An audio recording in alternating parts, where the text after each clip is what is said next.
innover, financer, accompagner. La Caisse d'épargne de Midi-Pyrénées, partenaire des acteurs de l'économie. Bonjour Jean-Pierre Vialanex, vous êtes le directeur de l'établissement Thales Alenia Space de Toulouse. Alors un mot tout d'abord sur votre secteur. 2014 a-t-elle été une bonne année ou une mauvaise pour les satellites? Bonjour, mais écoutez, l'année a été plutôt bonne pour les satellites, et d'ailleurs nous avons bien profité, puisque côté télécom, nous avons signé 5 contrats dans l'année, donc c'était une très très bonne année de ce point de vue-là, et on a eu confirmation que le secteur de l'observation était aussi un secteur qui se vendait à l'export, donc avec un gros contrat de satellites, plus le système associé. Donc globalement, bonne année. Qui montre que tous les efforts dont on parlera certainement tout à l'heure que l'on fait à Thales Alenia Space pour transformer l'entreprise portent leurs fruits et que l'on a dans les offres que l'on fait aujourd'hui déjà un retour sur cet investissement puisque ça montre la compétitivité de ce qu'on offre. Alors je crois que vous avez une actualité brûlante. Oui, effectivement, en termes de lancement particulièrement. Donc effectivement, demain soir, donc vendredi, nous aurons le tir du satellite Sicral 2, qui est un satellite en collaboration franco-italienne, principalement militaire, donc un satellite de défense. Alors c'est une première, on va dire, en Europe, puisque c'est un satellite qui a réussi à associer, ce qui n'était pas évident, les gouvernements français et italiens pour partager un même satellite avec des charges utiles différentes. D'accord. Donc ces charges utiles vont compléter les deux systèmes de télécommunication de défense, Syracuse en France et Sicral en Italie. Et donc le tir a lieu demain soir. D'accord. Et le deuxième tir qui est tout proche, c'est Turkmensat, qui est un satellite pour le Turkménistan, qui doit être lancé lundi soir. D'accord. Voilà. Alors parlons un petit peu de vos différents dossiers. Alors parlons tout d'abord du réseau O3B. Alors je rappelle que c'est un réseau qui permet de diffuser des services de télécommunication et de liaison Internet haut débit par satellite dans les pays émergents. Alors pour vous c'est déjà une réussite, mais je crois que ce réseau pourrait s'agrandir. Alors ce réseau, effectivement, pourrait s'agrandir. Il faut voir déjà qu'en premier, cette constellation de 12 satellites qui est en opération actuellement, et confirme notre position de leader dans le domaine des constellations satellitaires, puisque nous avons déjà eu un rôle tout particulier de premier rang sur Globalstar 1, sur Globalstar 2, et nous avons gagné il y a 5 ans le contrat Iridium Next en fait, qui est la continuation de la constellation américaine Iridium, un contrat de 80 satellites. Donc le contrat O3B était pour nous un contrat important parce que d'une part, effectivement, il nous consolidait notre place de leader mondial dans le domaine, mais en plus, ce qui est intéressant, c'est qu'il démontre qu'avec des satellites, avec une couverture satellitaire qui est équatoriale, nous avons la possibilité, avec des satellites en orbite basse, d'atteindre un débit qui est très proche de la fibre optique. Donc, ce qui fait que le client envisage d'augmenter le nombre de satellites de sa constellation pour augmenter la capacité à offrir à ses clients. D'accord, très bien. Alors, des satellites, c'est aussi et avant tout de l'innovation. Vous développez des satellites 100% électriques?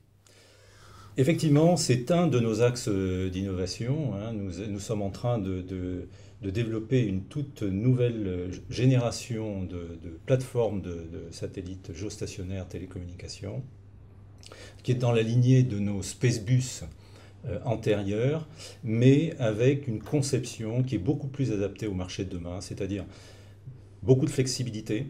Donc c'est une plateforme qui est très modulaire, qui permet avec des modules standards, donc ce qui donne aussi un gage à la fois de fiabilité et de délai, parce que plus c'est standard, plus vous allez vite dans la production, et de coût, qui permet d'offrir des satellites de petite taille jusqu'à d'énormes satellites qui vont jusqu'à 2 tonnes de charge utile et 20 kW au niveau du satellite. Donc une très grosse puissance. Et donc bien sûr ces satellites auront l'option tout électrique, puisque aujourd'hui, comme vous le savez, c'est une option qui, grâce à l'avènement de nouveaux lanceurs, permet d'avoir des satellites avec des lancements bas coût dans la mesure où ils ne sont pas lourds, et l'électrification apporte cette baisse de masse Donc notre gamme de satellites pourra offrir des satellites totalement électriques ou bien des satellites hybrides, c'est-à-dire chimiques et électriques, parce que certains clients préfèrent avoir de la propulsion électrique, notamment pour la mise à poste.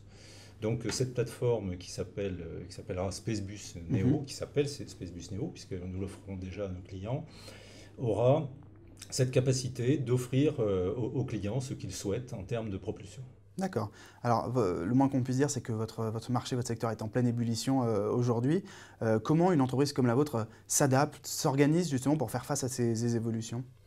Alors, déjà oui, effectivement, vous faites bien de souligner cette ébullition, hein. Notre marché est en ébullition car on est passé d'un monde où finalement on était sur les aspects observation très institutionnels et sur l'aspect dans le domaine des télécommunications, dans un marché qui était partagé entre quelques opérateurs classiques pour des satellites principalement géostationnaires.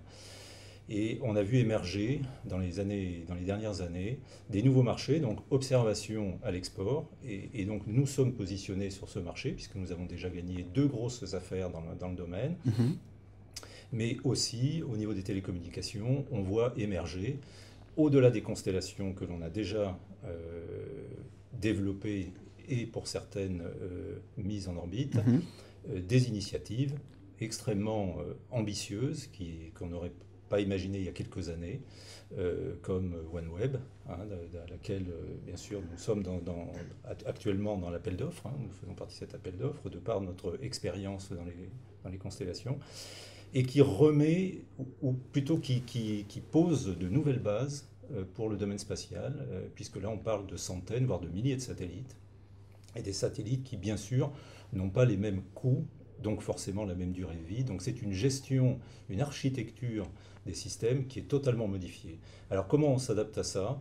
Eh bien, il faut d'une part revoir nos produits, revoir la compétitivité, l'adéquation au marché, la flexibilité pour être en mesure, comme je vous disais par exemple sur notre plateforme géostationnaire, être en mesure d'offrir à des clients qui veulent un petit satellite, un gros, électrique, pas électrique, mixte, dans des délais extrêmement courts, à des prix qui sont abordables, qui sont vraiment très compétitifs.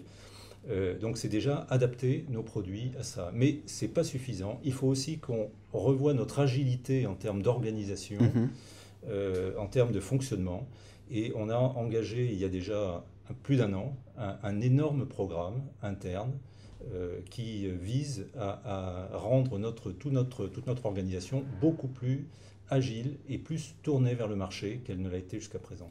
D'accord, très bien. Bah, écoutez, merci beaucoup, Monsieur Vialanex, d'avoir répondu à mes questions. Merci à vous. Innover, financer, accompagner. La Caisse d'épargne de Midi-Pyrénées, partenaire des acteurs de l'économie.